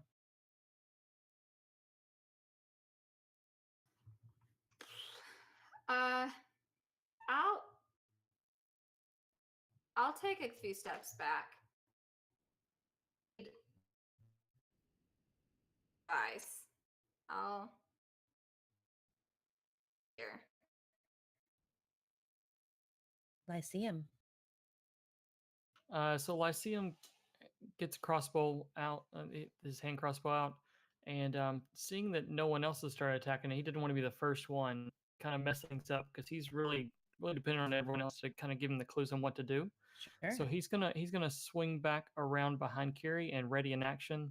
That if the tree comes forward, he's going to go ahead and attack it. Okay. So the tree is going to come forward. Oh shit! Is the tree's turn, and it is. These vines are suddenly removing themselves from the well, and they are stalking forward, and they are headed straight towards the party.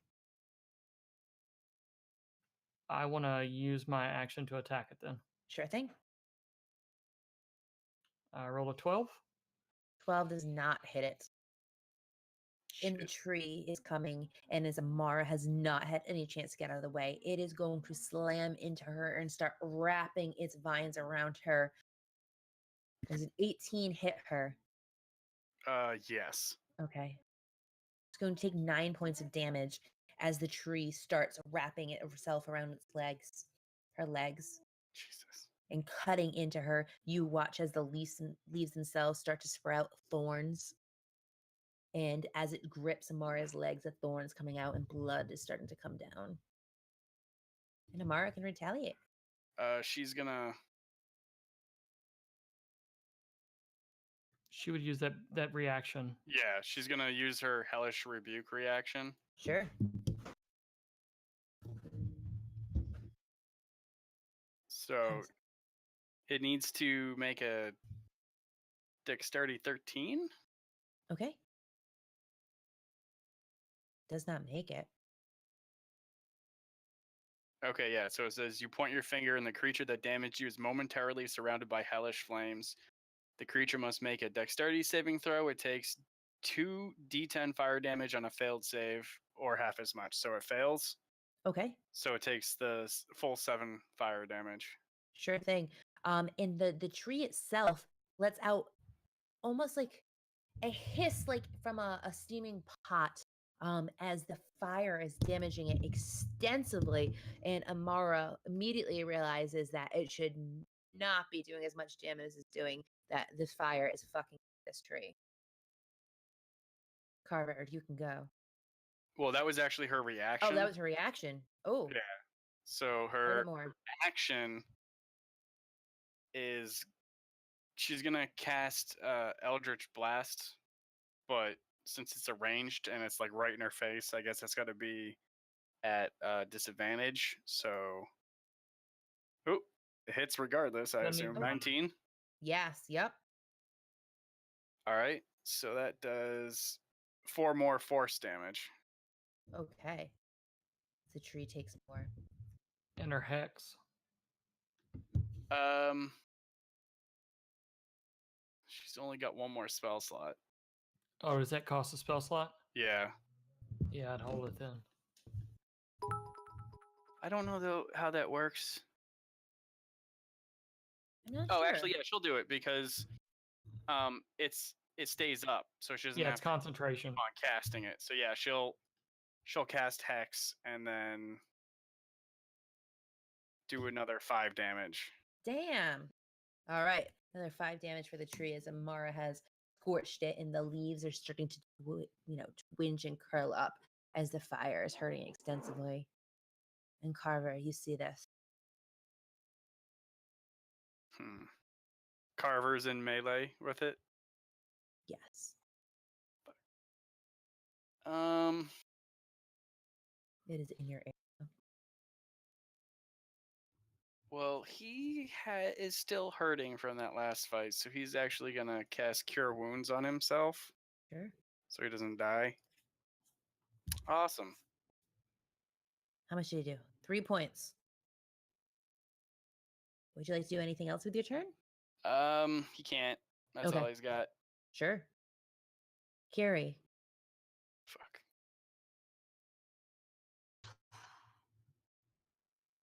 How covered is this vine thing in fire? It Not went burning out. part. So her spell did go out, but it is still smoking. So it is hurt significantly more than a normal attack would with the fire, but it is not still ablaze. Then I will hit it with my sword. I'm gonna Sure. chop off some vines. Go prune that bitch. That's right. Oh gosh, does that hit?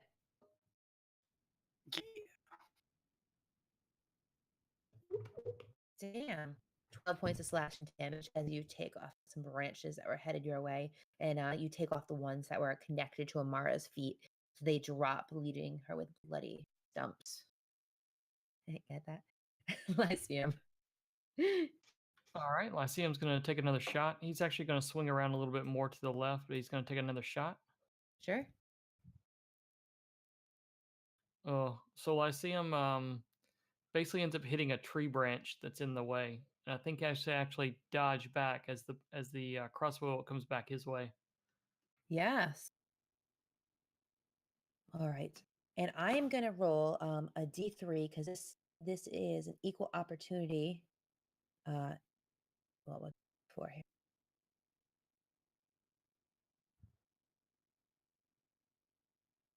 One, two. Okay, it's going after Amara again. As the tree is, yeah. Sorry, Amara. Gonna attack her with a Oh, 19. Jesus. Yeah, that hits. Okay. Amara's going to take 12 points of damage as the tree comes down on her relentlessly. And as it does, it rakes like newly made thorns against her skin. She's unconscious. Right. Great. That's all the tree's going to do now. So she's done. She cannot. Can she make a death saving throw now? Maybe, is that how that works? Yep. All right. Can't kill Abby's character, which is not here. I mean, we can. Oh, yeah, she saves. Okay. She saves. She has at least Beautiful. one save. Carver, you're up as this tree just took down your friend. Shit, I used all my spell slots. He's going to cast Spare the Dying on Amara to stabilize her, so she doesn't have to Beautiful. make death saves anymore. Sure. And then he's going to attack with his mace. Okay.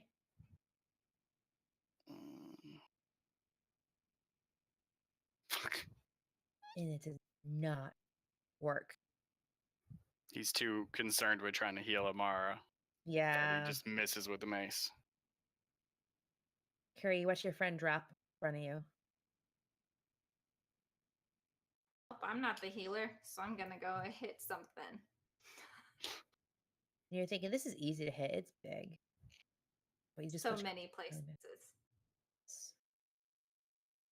But not that easy. As you miss it. Lyceum.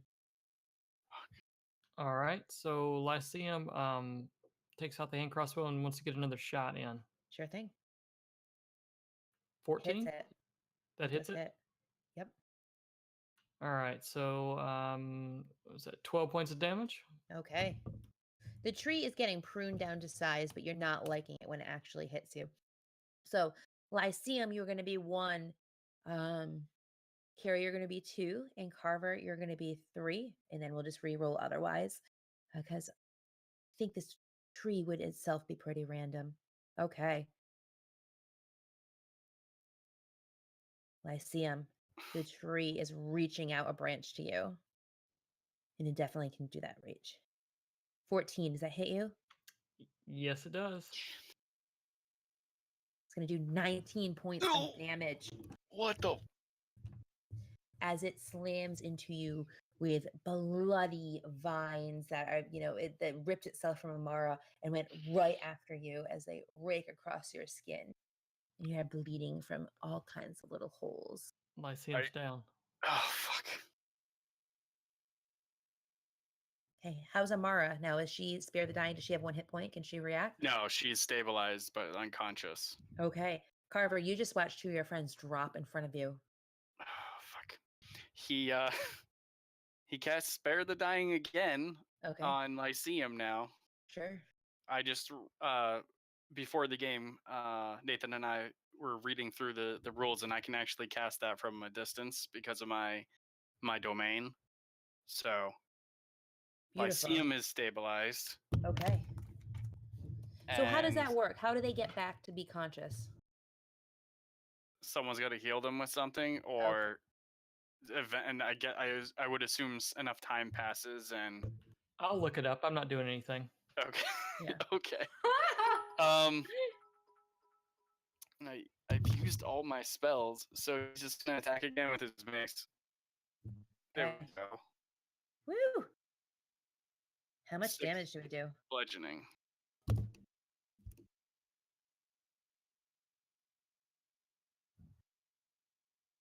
It's on its way out. Branches are dropping, but it is still around. Amara, excuse me. So sorry. Carrie. Just I got one trick. I'm a one trick pony. Okay. That hits it. Oh, thank God. Oh, That's the magic number. okay. 13 is the magic Do, like, number. Oh, that's a good amount of damage.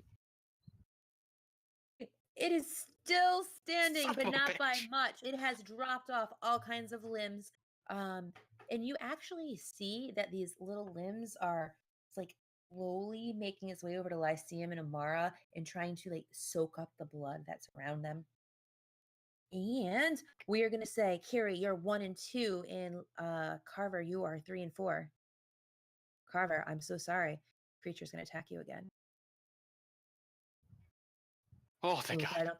I don't think a 7's going to hit. He just blocks it with his shields. And All then right. peeks over like, All right. 13's your magic number. You know it.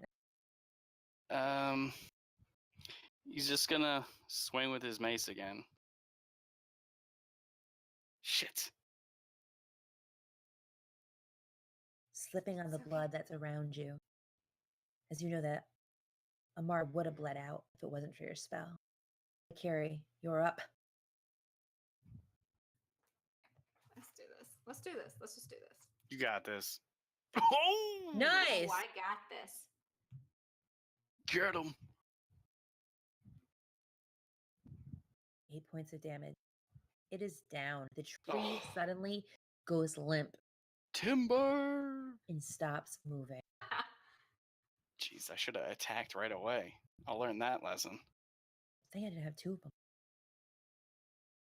Your tactics. Did you say I was you were gonna wrong. have 2 of them? No, I said it was a good thing I did. Oh my God. And so you're thinking to yourself, wow, what kind of well has that kind of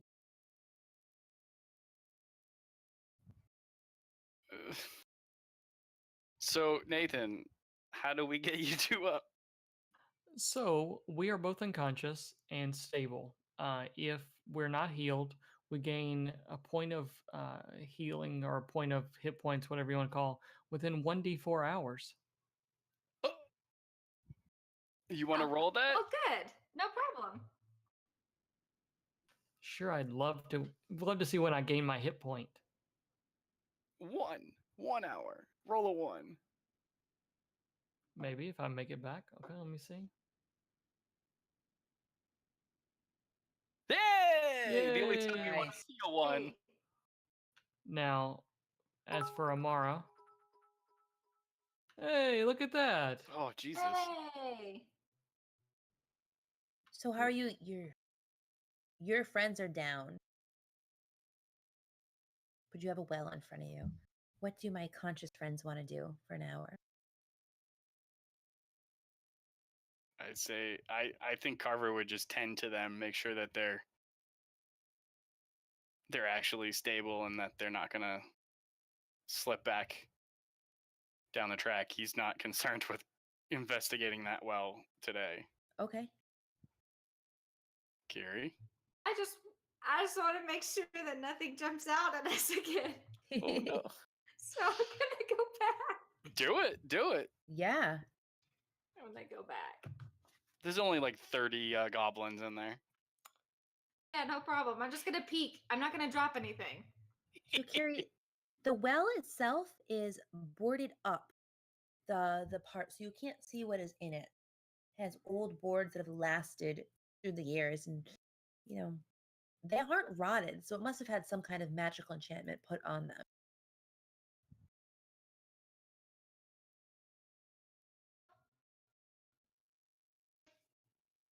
Looks like we're as good as I'm gonna check for.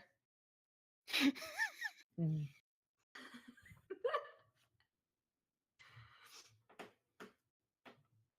So are we taking a rest? What are we doing? An hour goes by and your friends do pain, open their eye again, leave to see them. I say we call it a night. I agree. Welcome back to the world of the living. Let's go to sleep. Does anybody want to use any of their hit point rolls before they go to bed, or does it? So in It's D&D, you're like not heroes. worth If you it. just go to bed, you just heal. Heal up, yeah. Yeah, you can do a short rest, which is like an hour. They Mhm. could have taken a short rest while we were down. Yeah. Then they can roll hit dice. But a long rest, it all comes back. Yeah. You really are superheroes in this game. I've been playing Shadow of the Demon Lord so long for now, and it's you don't ever heal. I mean, I love it. So this is cool. All right, fresh start. You make it through the night. You take watches as you are trained to do, and it's pretty peaceful. You hear, birds and actual wildlife. Amara's raven comes back happy as can be. Unaware of the fact that she basically went unconscious. Yes, yeah. And the night passes uneventfully.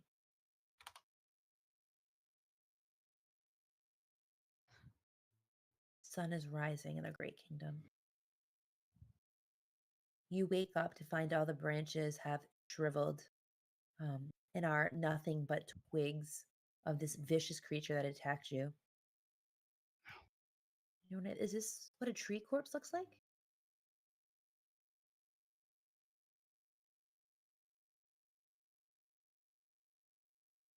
Has anyone ever seen one of these things before? Wouldn't even know where to start. What kind of check would we roll for that? You can tell me if you have. Lyceum definitely wouldn't. They wouldn't be in the city. Carver grew up in a temple, so he definitely wouldn't have.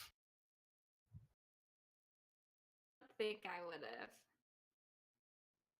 Amara's seen like shops where they have little pet trees that sway to music and stuff, and it's like that version times a million. He's never seen anything like this. Do you think it was protecting the well, or just there? The only one way to find out for sure. Did you tell us that the boards seemed like they were enchanted? Yes, they're in very good shape. Well, I mean, did Carrie tell us? Oh, sorry. Oh, No? I, Okay. Well, I mean, I will now. okay. Enchanted. So She Carver's... She told Amara and I. But not you, because Oh. Sorry.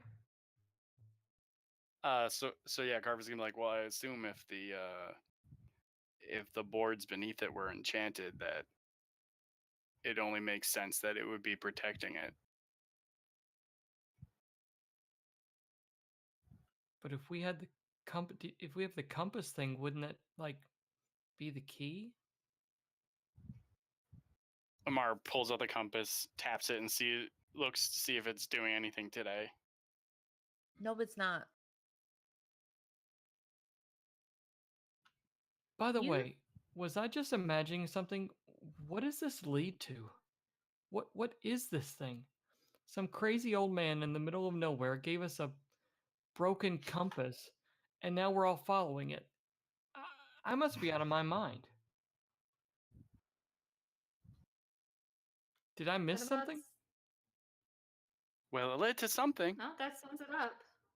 Well, everything leads to something, Amara. It led to almost us dying, which has happened every freaking day since I've met y'all so far. That is true. really have. I was wondering, if you guys would want a big mass grave when the eventual TPK comes. I'm kidding. No, you're not. No, you're not. You're not kidding. You say, haha, I'm kidding. You're not kidding. Knowing Carver's luck, he'll get sat right next to Amara. Oh, we're making that happen. That's not true. I don't like TPK. We're breaking. This is D&D. We get to talk. Last TPK I had on my hands, I fucking cried. I loved that party so much. Was that my? I'm gonna get teary-eyed thinking about it. So I'll tell you the story. We were playing. We were doing Horde of the Dread. Anyway, they didn't get out of the way of a fucking breath weapon, and they were all lined up, and they just repeatedly did it. And like this is inevitable. Like it's a fucking smart creature. It's not gonna take pity on them. And I was doing my rolls in front of them, and like everybody's at the table. And when the last character went down, I was like bawling. I was so bummed out. And then we had their souls come back to Ravenloft, but with some twists. It just so as much as I smile about TB, I actually don't. I think we were a half step away last week. Yeah, that wasn't my fault. Okay. All right, so you're at a well with some enchanted boards and a tree that almost killed you, but you're not. You're alive. There was no TPK. You're all good. What are you gonna do? So I think Carver would have responded to Lyceum's, like, we're just following a random compass. He'd be like, that is my mission, is to follow where the action goes. When you say that, you feel like a little tingle, and your medallion from Wuja kind of like burns against your skin in the most delightful way.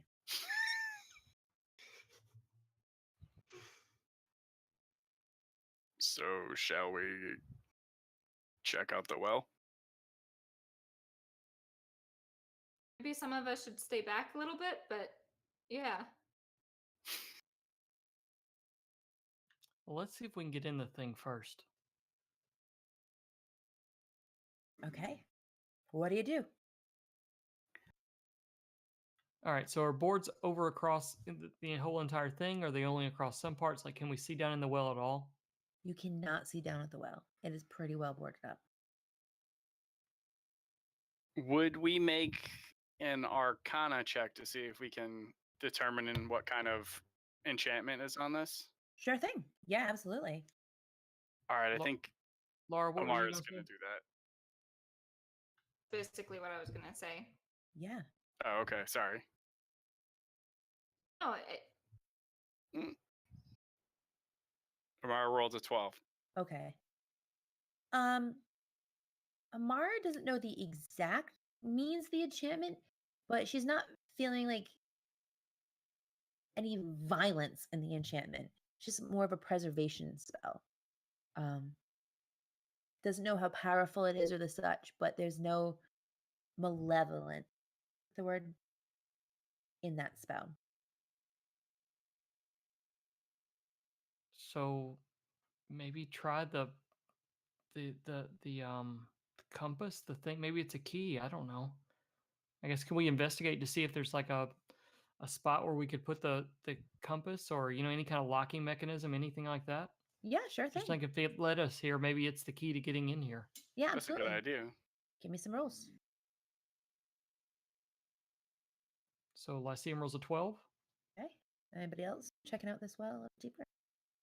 I'll check out the well. Sure.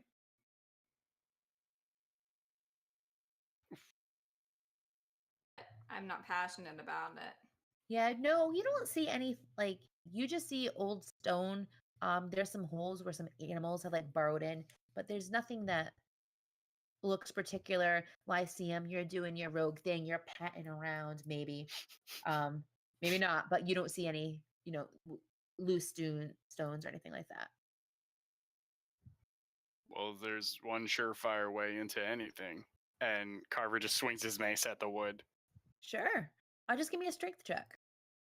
A strength check? Yeah. All right. Yeah, you slam it in, and the first board splinters. And you hear some of the wood fall, and you hear a distinct sound of like a splash. Barbarian. No, I'm a cleric.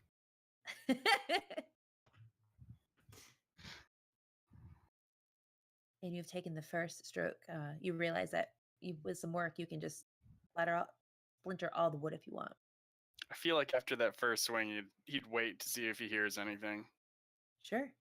You wait a while, and you don't hear anything else. It's that initial Gary? splash. Would you like to help? Yeah. So we just go to town on that wood. Okay. you go to town on the wood, and at one point your hands like it vibrates as you hit something other than wood. And it just like sends that shock through your arm, and you realize in the middle of this well, it's just a bar going across it. As you clear off all the rest of the wood, looks like there's some ropes, two ropes, a metal bar, and then a little pulley mechanism, and like a rope on each side of it. All right, which one of us is the smallest? Let's pull it up first. I'm sorry? Pull up whatever is at the other end of the rope. Sure. So Maybe there's a bucket. Carrie goes up there and starts pulling the rope, and it is difficult to do. And you hear a pop. And as you pull it up, you pull and you see, it's got a lot of resistance. Keep on pulling, and you see this big like stopper that eventually comes up, and you notice that the water starts draining out from the well. It's slowly receding.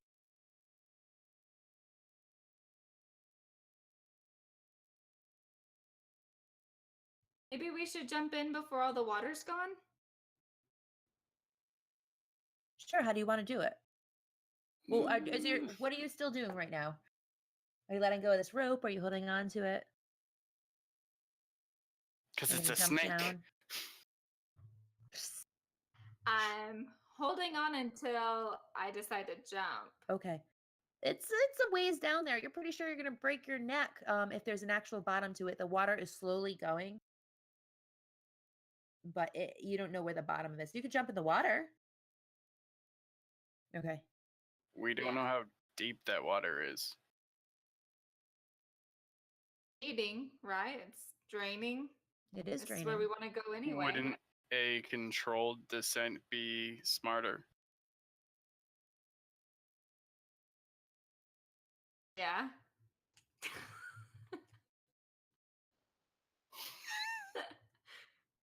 She's not very smart. I don't know what to tell you. Carver is pretty wise. Just jump and stay near the rope in case we have to bring you back out.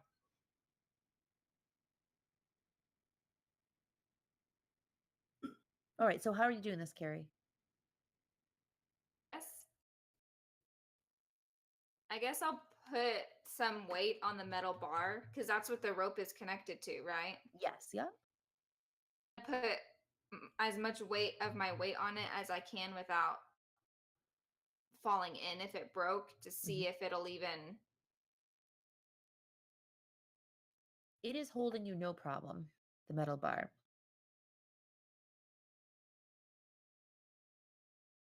I'm sorry. Will it, Carver, will it hold you? I'm 215 pounds. I don't know. Why don't we grab the outside of the rope from out? Why don't we grab the other side of the rope from out here and let you descend while holding the rope? That's a good idea. Have you let go of the rope in the middle, Carrie?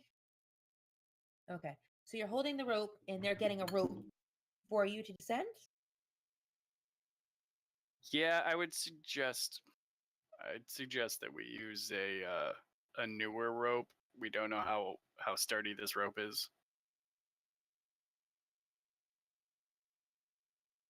So Carver will just tie some rope around his waist and throw it into the well. It's got 50 feet, so with it tying around his waist, it's probably like, I don't know, like 45 feet long. Sure. Do you want me to And- hold the rope so the stopper stays open and water continues to drain out as you go down the new rope? Or do you want it to stop?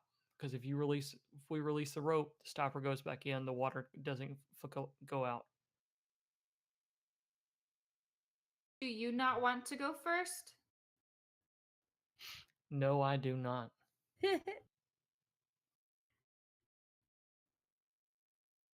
Someone's going with me, right? Like I'm not going to descend and then be alone. We can't all go down. I'll be right behind you. I'll go next.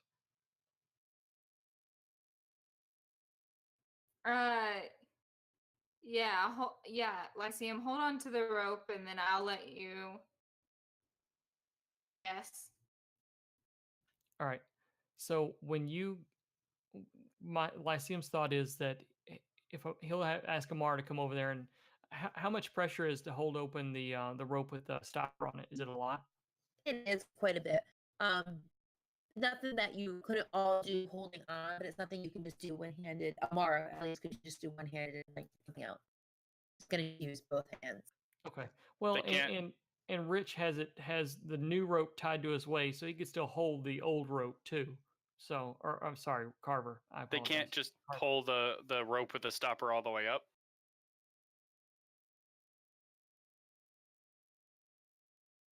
I'm sorry? Could they pull the stopper all the way up so that nothing's actually hanging down there? So you can try pulling it to the very top, but you don't know what happens then thereafter. So I mean, there's no problem. Carrie could pull it to the very top. Then nobody has to hold it. We can just rest it there. But what if we wanted to go? But what if we want to keep some water in there? And we could drop it. And then you got to worry that it's going to hit on the stopper. Amara whispers a few words to her raven, and you see the raven start to fly down the well. This is good. Oh yeah, forgot about that. And then a couple minutes later, the raven comes back and says, has a little thing with Amara, and Amara tells you that about 40 feet down, there's a hole in the side of the well, and it looks like a passageway.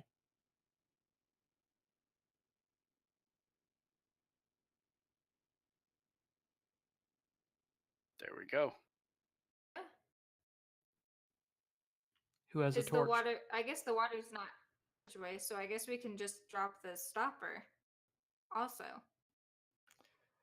The only thing you got to hope and wonder is, will it fill back up? Exactly. yeah. I just suggest we pull the stopper all the way up and throw it on the outside of the well. Yeah, let's do it. Oh, You get down. Hmm? All right. How will you get down? we'll tie the rope Okay. to the iron bar, to the steel.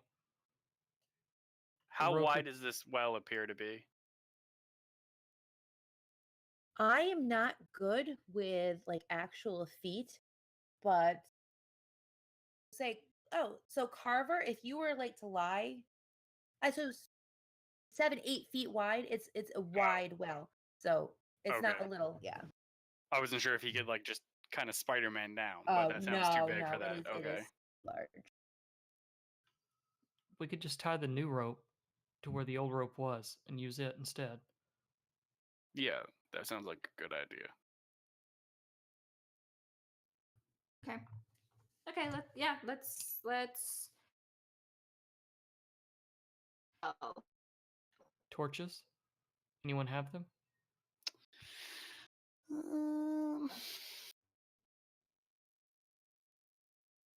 Yes, I have torches. Vision, so I don't Okay. need them. I have dark vision as well, but yeah, I have 10 torches. So Us humans, piddly kind that we are. Amara's getting annoyed, and she's like, "Do you want me to go first? Let's just do this." I don't know if she'd say that, but Yeah, sure. Is the compass doing anything now that we've uncovered the Yeah. the thing, the stuff that boards? Mm-hmm. Sure. the compass is not doing anything different. Okay. After you, Kiri. After Amara. All right, Yeah, she's gun ho. somebody roll a 20 and hope it's not a 1. guess I should, since just a regular 20. Yep. Nothing, no special skills. Nope. Oh, thank God. Okay. So it's a pretty simple thing. It's not a crazy climb. She has the wall to, also lean against. There's no breeze or anything pushing her against. And Mara gives you the tug that you discussed, that she is down. And the rope goes slack as she unties it. Next. All right. No, hold on. There's no reason for Lyceum to go, and us both, the two people that can't see in the dark, be down there together. Oh yeah, Mara doesn't have night vision either. Yeah. Yeah, fair. Okay. I'll go. All right. Roll a 20 and hope it's not a 1. All right. You get there. You've done this before. You are down there with Amara. Who's next? Carver, do you want me to go? I'm holding the rope, so yeah. You'll need to tie off the rope for when you go. Better to use me for as long as possible. Okay. Then he basically just goes and whatever. All right, 14. Okay. Next. So Carver's gonna untie the rope around him and tie it to the metal bar and like pull it like as hard as he can to make sure that it can hold a decent amount of weight. Sure. And then he's gonna go down. All right. Roll a 20.